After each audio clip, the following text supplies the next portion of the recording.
Welcome once again to the Tin Dog Podcast. It's been a while since I've recorded anything, well, at least as myself, and you'll be pleased to know that Gabriel Chase will not be making another appearance. In fact, I've had so many emails from people saying how much they don't like Gabriel Chase's performance that what I've decided to do in this kind of bumper edition is go back over the last 2 episodes and do them as myself.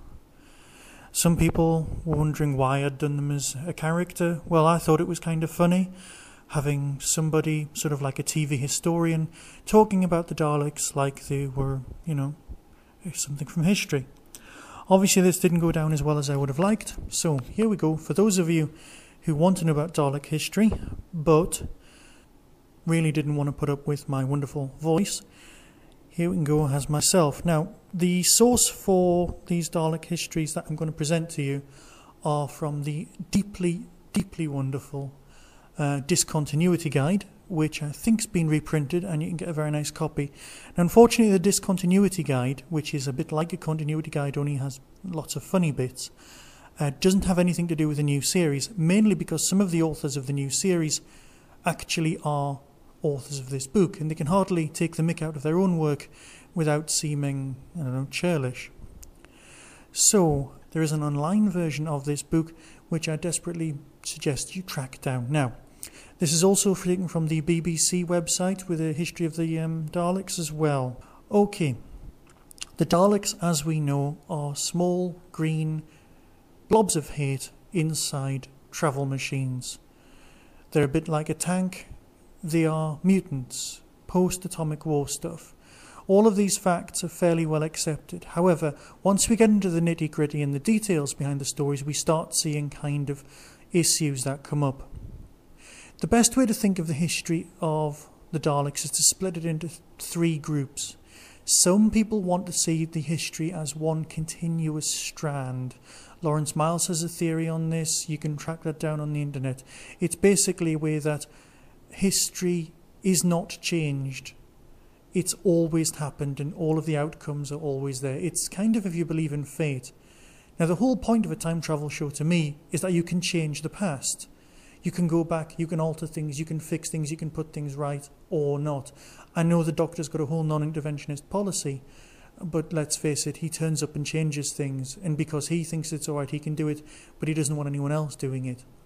There's Blinovitch limitation effects, which basically means you can't turn up and, do the entire plot of Father's Day. Moving on. You shouldn't really be able to occupy the same space and time. But then, of course, you've got multi-Doctor stories. Oh, just leave it and walk away. Time travel will give you a headache. It'll turn you into an Austin Powers subplot. It's not important.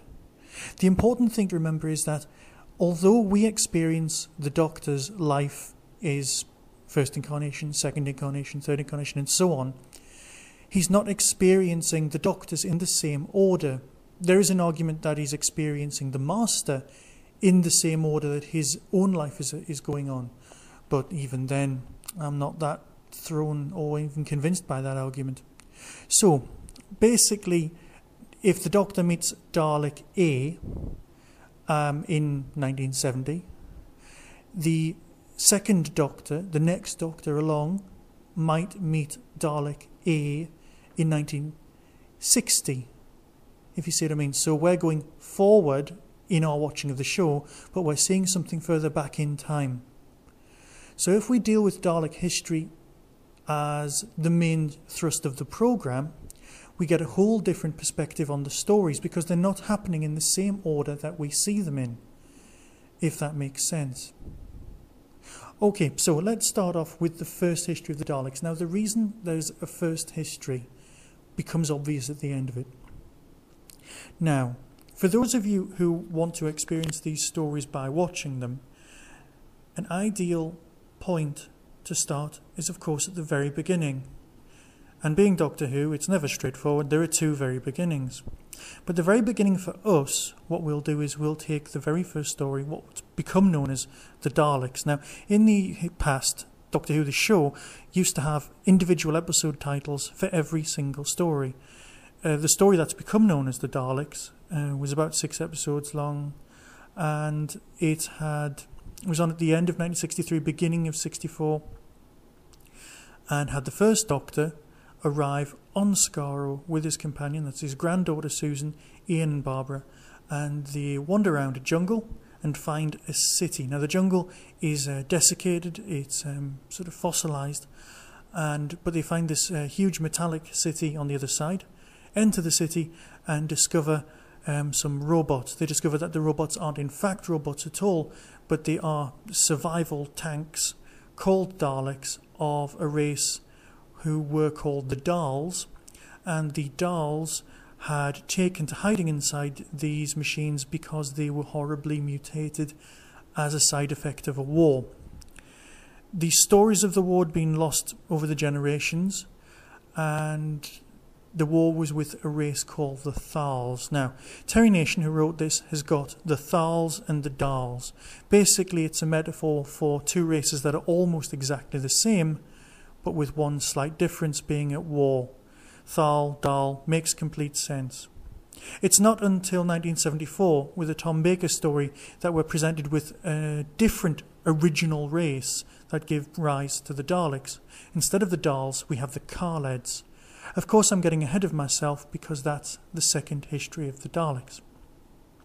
So, these Daleks are fairly rudimentary. They can't leave the city, they run on static electricity, they're not particularly advanced. But they are quite threatening, they're quite violent, they have definite characters, which puts them apart from robots. And these Daleks basically just want to take out the Thals. It's a planetary-wide, explosion, it's a war, it's a one-off thing. Now, the thing worthy of note from the whole TV series was planned out in advance kind of a way, which of course we know is true. Point is that the Doctor does not know who the Daleks are. He's never heard of them. He's never given it any thought. He's never come across them. He's surprised by them. But later on in the Doctor's life, say the 5 Doctors, it's implied that the Daleks were never allowed to play the game of Rassilon. Now obviously this is part of the side effect from the post-genesis of the Daleks' intervention. But if the Doctor has never heard of the Daleks at all, then the chances are the Daleks, without the Doctor ever arriving on Skaro, which is the name of the planet, the Daleks would never have escaped Skaro, they would never have become a dominant force, they would never have invaded Earth, they would never have threatened Gallifrey, there would never have been a time war, they would never have amounted to anything other than domination of the one planet. There is another argument that there are 2 lots of Daleks, the rather rubbish Daleks that I met in the first story, and another lot of Daleks who were the ones hidden in a bunker who escaped in the spaceship. That is kind of the only way that this continuity works, and it does explain how at the end of this story the Daleks are completely destroyed, and then years later they come back and have invaded Earth. So the fact that the Doctor hasn't experienced the Daleks does lead me to believe that the Doctor is responsible for the Daleks becoming what they eventually become, which is a galactic threat, a universal threat. I'm probably just confusing people. Shall I move on?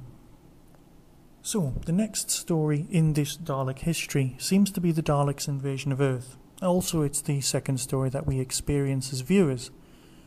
Daleks' invasion of Earth we see at some point in the 22nd century. It's important to work out, or to realise, that the Doctor never establishes a date for this story. He often says things like 1,000,000 years in the future, but you do get the feeling that he's just kind of saying that to fob off Ian and Barbara. You do also get the feeling with the first Doctor there's a lot of fobbing off involved. Kind of a, if I just stand here and look impressive, you'll leave me alone kind of a thing. So, you've got 2 lots of Daleks. You've got the ones that the first Doctor's met, and they've been destroyed. You've also got this other lot of Daleks that left and flew off. Now, by the time of Planet of the Daleks, that's the 26th century, the events of the first Doctor story have become, myth. They've become legend for the Thal people.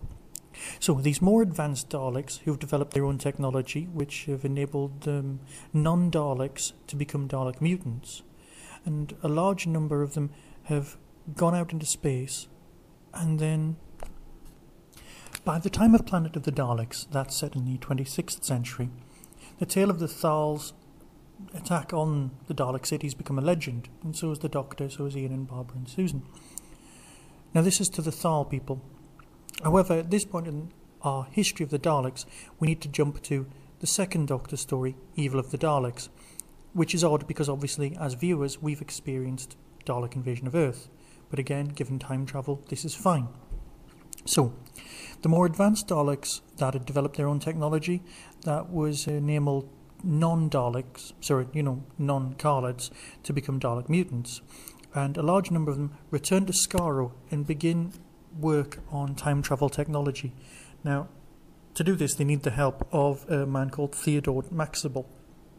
This is dealt with in Evil of the Daleks. You can't really work out, but basically a civil war breaks out on Skaro, and this results in the Thals once again being able to live there in peace. So it looks like all of the Daleks at that point are kind of wiped out. So, one of the ships that escapes the destruction on Skaro crashes on a planet called Vulcan.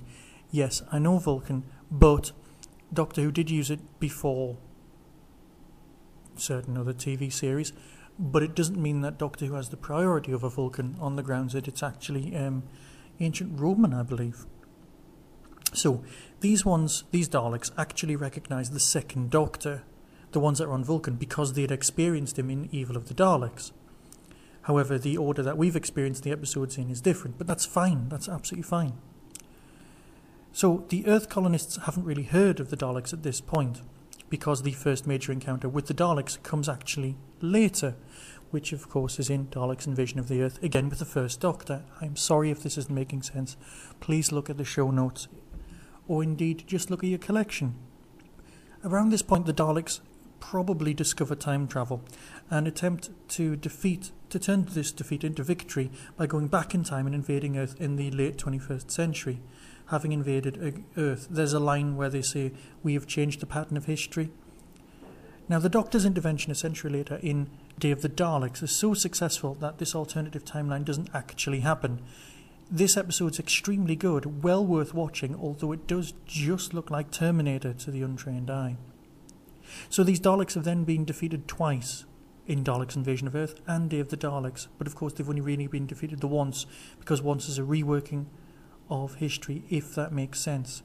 So then, between the 23rd and 25th centuries, the Daleks encounter the third Doctor again. That's in an untelevised story, and this is where the deadly space plague is mentioned in Genesis of the Daleks comes from. So then you've got Death to the Daleks, and in Death to the Daleks that seems to take place before Planet of the Daleks, but then again, are we showing them in the same order? Can you see how confusing this can be? It doesn't really matter, but on the second episode the Daleks don't recognise the third Doctor, but in the other one they do.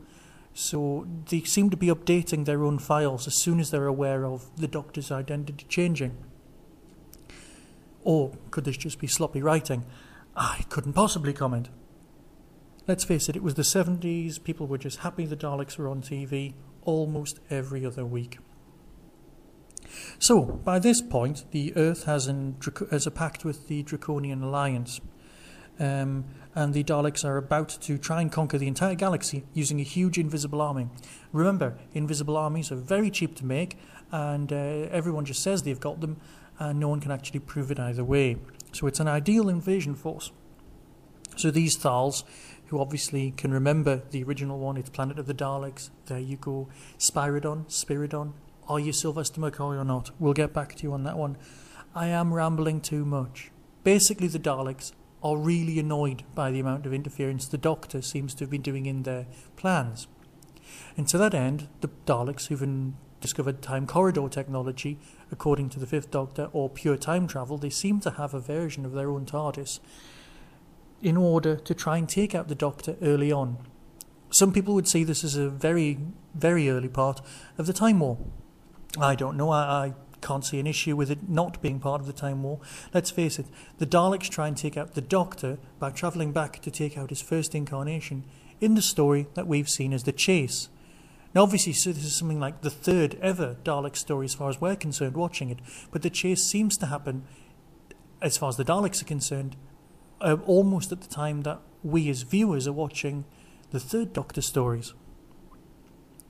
Obviously things like Mission to the Unknown, what we saw as a first Doctor story, tells us facts about Dalek conquering of other systems. At this point it would be logical to assume that the Daleks are actually fighting the Movellans, and they travel back to Skaro to try and see if Davros survived. Davros, their original creator, did not survive in this history, and therefore they go on to try and dominate. Although they're losing, I mean, let's face it, they don't manage to kill the first Doctor, they don't manage to destroy the timeline. The timeline's fairly intact by this point. The Mary Celestin visits to the Empire State Building aside, seen in The Chase, the history seems to be fairly well intact. Despite all this, the Time Lords see a point when the Daleks could be a huge threat, so they decide to instigate the fourth Doctor to go back in time and alter Dalek history. This is the story Genesis of the Daleks. Genesis of the Daleks is one of the best stories Doctor Who ever did. There's very little argument in this. The thing is, the BBC have repeated it so many times that in England it's one of the stories that most of the non-Doctor Who fans have seen quite a lot of. The character of Davros, the creator of the Daleks, is introduced for the very first time. And from now until the show's demise in 1989, Davros becomes an enormous part of Doctor Who mythology. There isn't a single Dalek story that happens without his appearance. This is the second history of the Daleks. The Doctor manages to change history in this story, resulting in Davros surviving at the end. The Doctor talks to Davros and makes him so paranoid about the Daleks that he switches on his own force field and his life support system so that when he is shot by the Daleks at the end of the story, he survives. Now, how come the Daleks have just left him in the corner of a room with about 2 spiders for what's known as 1,000 years, which is usually Doctor Who shorthand for loads of time? Implies, when you're first watching it, that the Daleks just kind of abandoned him, just walked away. And it also means that the other Dalek history could still have happened in this 1,000 years. Again, the Lawrence Miles theories that everything fits together fit at this point. So, Genesis of the Daleks, the Doctor is offered the chance of destroying the Daleks or altering history or putting something into their genetic makeup to make them less aggressive. He doesn't manage to make them less aggressive, but he does manage just to mess them about a bit, basically turning a megalomaniac into a spoilt brat. Unfortunately, this does reflect well where they almost become caricatures of themselves. I am, of course, getting ahead of myself. So, after Genesis of the Daleks, you thought Davros was dead. Then comes along, a long time later, 5-6 years later, you've got Destiny of the Daleks, where the Daleks, again, are still at war with the Movellans. But the Movellans are robots, pure logic. It's a very, very nice story. A lot of people don't like it. Skaro, of course, is still the desolate wasteland that we saw in Genesis, not the jungle we saw in the original Dalek story. Is there a reason for this? Is it just another section of Skaro over the horizon, or is there still a frozen jungle? I just don't know. At the end of Resurrection of the Daleks, Davros, the creator of the Daleks, is taken away by human forces and put on trial. Now, he seems to be guilty of trying to make his own race survive. The trials of Davros are never actually seen, unless, of course, you count some lovely stage productions, which I've never got around to. They're discussed in the third history of the Daleks. But this point, we're talking about stuff which has just been on TV. This is stuff which is pure canon, pure history, pure stuff you can watch, you can go back to, you can experience, you can discuss, without fear of somebody going, oh yeah, but that didn't really happen, or that's just a story, or that's just something we heard. That's what a lot of Doctor Who fans discuss as canon.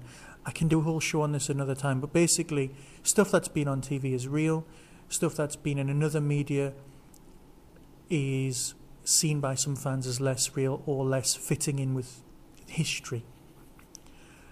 I choose to think that with it being a time travel show, being a multiverse show, all bets are off, all versions of the story are true to some extent. Crashing on. Destiny of the Daleks is followed for us, the viewer, and for Dalek history by Resurrection of the Daleks. Resurrection of the Daleks is seen with Davros frozen.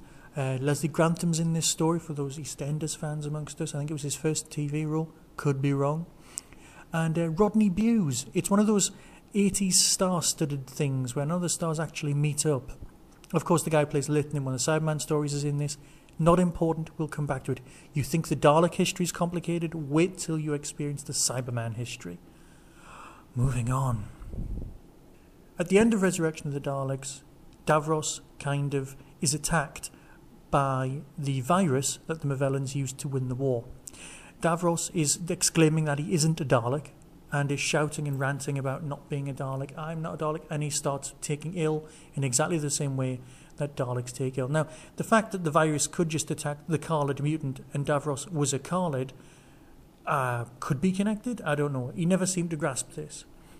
But the fact that the Daleks are very good geneticists still stays with us today. So at the end of that story, you think Davros is dead. He escapes and goes off. Now, Davros escaping is all well and good, which brings us to the 6th Doctor story, Revelation of the Daleks. Revelation of the Daleks is a great story. However, the first part of the story doesn't have the Doctor in it very much, which was a huge problem when you were a kid watching Doctor Who at the time. You're going, it's a load of backstory, it's very nice, it's got Davros in it, what more do you need? It's all mystery, it's suspense, but is the Doctor in this story, or is he just wandering around a graveyard for 40 minutes until the last 5 minutes when you see some bloke after keeping up appearances? Davros in this story is on the planet Necros. He's described himself as the Great Healer and is basically on the run from the Daleks. He's on the run from the real Daleks because secretly in the vaults of this enormous cemetery, Davros is creating new Daleks. He's taking Dalek human tissue from across the universe, and turning them into Daleks, into conditioned creatures. Now, the whole point of the original Dalek was for the Skaro people to survive. But now Davros is creating a whole new race of creature, something different. These Daleks become known as the Imperial Daleks, the white Daleks. They're the ones with the gold knobbly bits, or cream. They're cream with gold. They're quite nice to look at. They're very Art Deco. The real Daleks, the ones from Skaro, aren't happy about this, and as always, they're really into racial purity. They turn up to arrest Davros and take out the other Daleks. So we've got 2 lots of Daleks. This whole 2 lots of Dalek theme runs all the way through the very last story. This is the Sylvester McCoy story, Remembrance of the Daleks. Remembrance of the Daleks is part of that whole looking back at Doctor Who history sort of thing. You've got someone who could be seen as Davros, who isn't Davros, who's a child, in the very first episodes. When you're watching this, when you were a kid, you were convinced that Davros had his back to you. Remembrance of the Daleks is a lovely story to watch. It's got some errors, things like Sylvester McCoy saying they're creatures encased in bonded polycarbide armour. And all of the old school fans went, what, Daleks aren't in armour made of Dalekanium anymore? What, are they like budget versions of Daleks? And then some bricks fall on them and kill them, and you realise, yes, they are budget versions of Daleks. So, the main thrust of this story is the Doctor's trying to orchestrate, in 1963, a lovely battle between Dalek A, who are the new Daleks, the Daleks in orbit. Now, they're the Daleks that you think are the traditional Daleks, but in fact they're the ones run by Davros. Davros is now only a head in what looked like the old-fashioned Emperor Dalek casing. There's a black Dalek on Earth running things from sort of down here, and they're both trying to get their hands on an object from Gallifrey called the Hand of Omega, which is a stellar manipulator, or the sort of thing you fly the sun to turn it into a black hole so you can run time experiments. Apparently, the white-haired fella, or the first Doctor as he's known, left the Hand of Omega on Earth. Left the Hand of Omega on Earth in 1963, a mere month or so before this story's set, which implies that the first Doctor left Gallifrey with Susan and the Hand of Omega and left it there because of the threat from the Daleks. But as we've discussed earlier, about 10 minutes ago, the Doctor didn't know about the Daleks. They were unknown to him. You see, things like the Fifth Doctor saying the Daleks were very good at the game of death and the Gallifreyans always being worried about the Daleks isn't implied at the beginning, which for me means that the best way to defeat the Daleks completely is to remove the Doctor from the time stream. A universe without the Doctor is well worth discussing, but that would be for another time. So, in 1989, we're left with Davros escaping the ship and ending up in orbit around Earth, both Dalek factions completely destroyed, and Skaro being a complete burnt-out husk because the stellar manipulator crashed straight into Skaro. Skaro is completely destroyed, the Daleks are largely wiped out, Davros is in orbit, that's where it finishes. Which kind of brings us up to the third history of the Daleks. This is the spurious bit.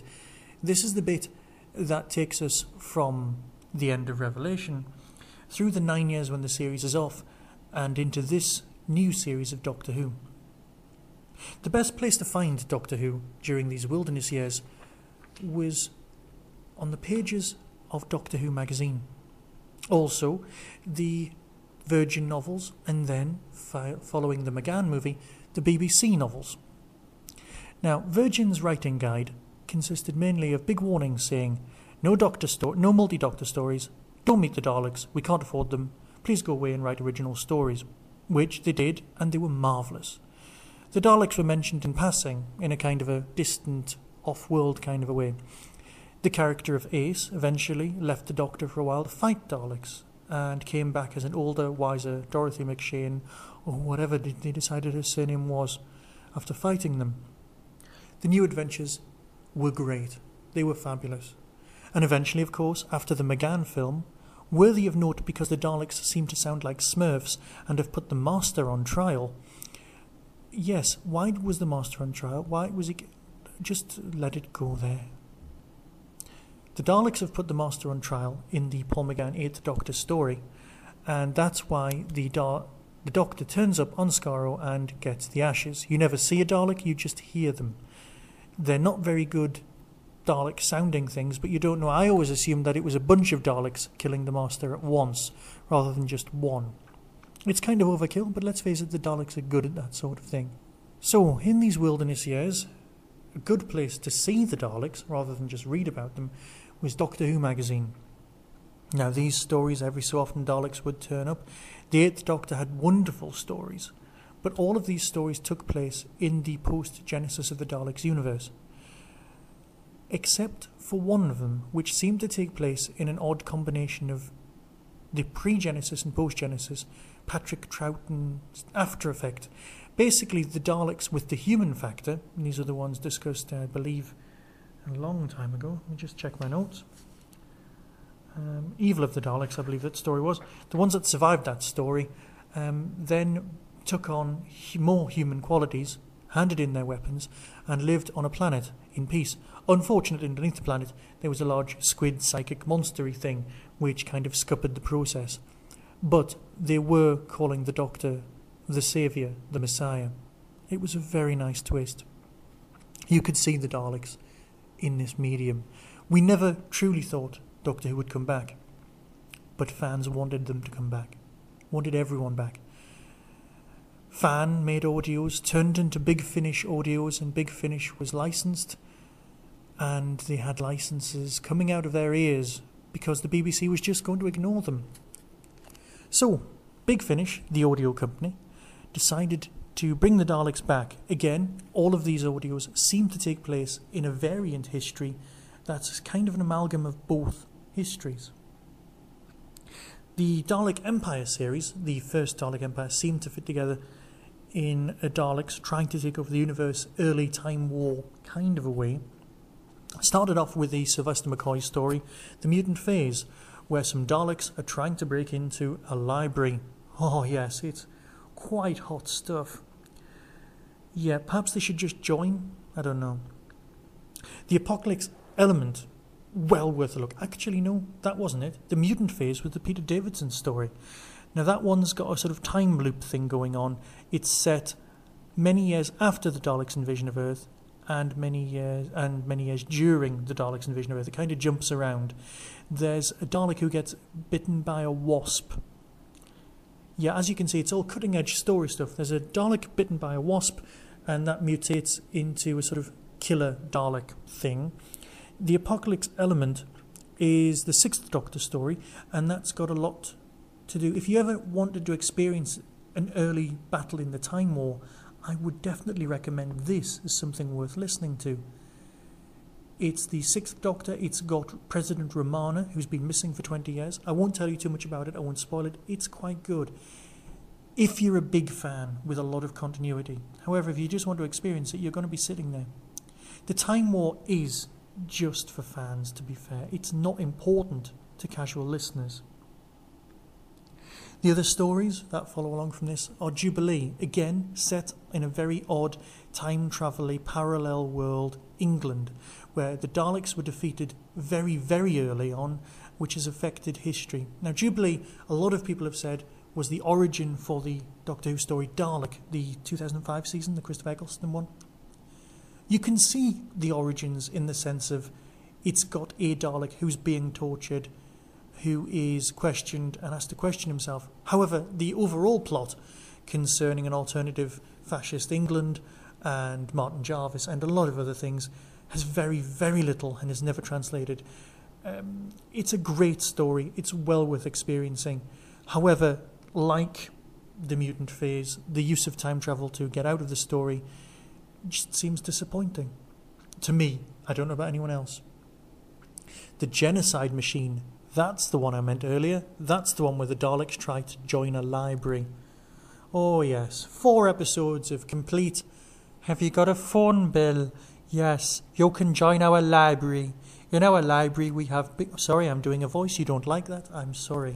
The Daleks are trying to get access to information on the Apocalypse element. The Apocalypse element is what leads back to the Sixth Doctor story. Again, we're experiencing stories not in the right order. If you just go Doctor, Doctor, Doctor.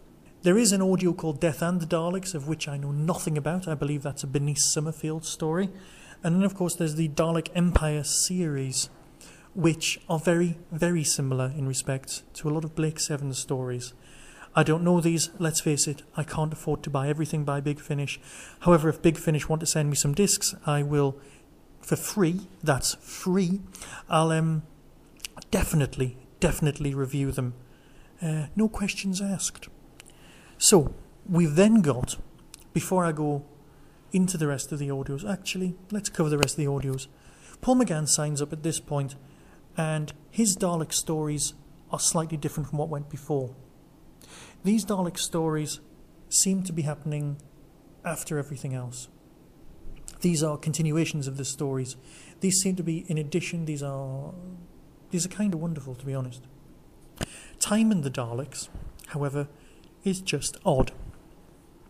The Daleks have landed again and have become fairly benevolent. They are using mirrors to travel in time, and I know there's a whole, post-modern reference thing, but using mirrors to time travel and a lot of clocks just worries me. But even the Doctor says that this is largely nonsense in the story. These Daleks have kidnapped and removed and replaced Shakespeare, and I don't really need to go in any more depth and see how much that messes with other continuity from later TV shows. Again, you see which one's got priority. Everyone falls back and says the TV show is the important one. It's the one worth referencing. Messing with a childhood Shakespeare who then can't remember things and then in later life meets the Doctor again. See you earlier. It just gets confusing. So, after Time and the Daleks, the 8th Doctor got sucked into this strange timeless dimension for about 2 seasons, which drove a lot of people mental. And of course, by this point, Doctor Who was coming back onto TV. People started panicking. There was going to be a 9th Doctor. Up to this point, Big Finish had complete control over the Daleks. They were the Daleks.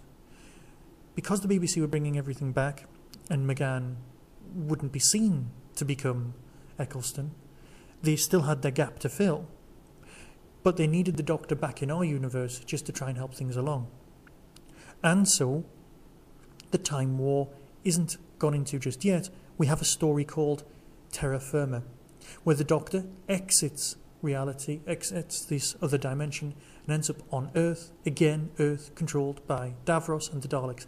In this story, however, it's well worth noting that Davros is losing his ability to control the Daleks. He's got too old. What he's decided to do is clone himself a human body, well, his original Skaro body, using his own DNA, and then transfer his consciousness from his withered frame into the new body and have an ordinary life. Basically, Davros wants to retire. Davros is also going completely mental and has replaced so much of himself with Dalek that he becomes the Dalek Emperor. He loses the battle in himself and becomes the Dalek Emperor. Now, these stories are all well and good. There are other stories that were mentioned, things that just have Davros in them, things like the well-known and popular story Davros, where Davros is taken from the 1963 orbiting Earth crashed derelict spaceship, reanimated, and this story has no Daleks in it whatsoever, and it's lovely to see Davros by himself. It's a very, very good examination of globalization and capital. Am I becoming a little political? I'm sorry. But it is a very good way of viewing a Marxist view of the... See, I've gone political again. I'm sorry. Walk away from it. Walk away. It's a good story. Listen to it. It's got some nice points. Whether you agree with them or not doesn't matter. Davros is still a villain. Moving on. There's another story, The Juggernauts, where Davros finds a load of mechanoids and uses the parts left over from another Doctor Who story, the old heads and body parts, to reanimate the mechanoids. And let's face it, it does feel like a bit of old Doctor Who stories all glued together.